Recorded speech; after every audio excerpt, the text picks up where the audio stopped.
ঢাকা মহানগর সহ সারা দেশে জাতীয় ভোক্তা অধিকার সংরক্ষণ অধিদপ্তর রমজান উপলক্ষে বাজার তদারকি কার্যক্রম পরিচালনা করছে।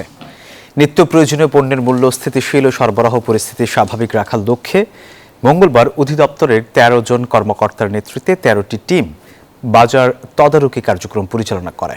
এ সময় জিলাপিতে হাইড্রোজ মেশানোর প্রমাণ পাওয়ায় ৫,০০০ টাকা জরিমানা করে ভোক্তা অধিদপ্তর। এছাড়া বেশিরভাগ পণ্য ও সবজির দোকানে মূল্য তালিকা না টাঙানোয় সতর্ক করা হয়েছে। মূল্য তালিকা না রাখায় ফলের দোকানে ২,০০০ টাকা জরিমানা করে সংস্থাটি। আমরা এখানে মূল্য তালিকা না থাকার জন্য একটা দোকানকে জরিমানা করেছি। পাশাপাশি আমরা ইফতারের যে বাজার সেটাও দেখেছি, সেখানে কিছু অনিয়ম পেয়েছি। তারা জিলাপিতে নিষিদ্ধ হাইড্রোজ ব্যবহার করছিল এবং ইফতারের যে পণ্য সামগ্রী ওখানে মূল্য তালিকাও তারা প্রদর্শন করে না।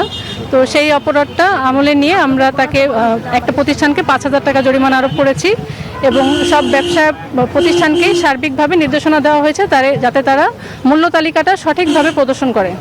ক্রাঞ্চি রোলের ভিতর চকলেট ক্রিমের ফিলিংয়ে অল টাইম ক্রিম রোল, মুখে দিতেই স্পেশাল ইনসাইড।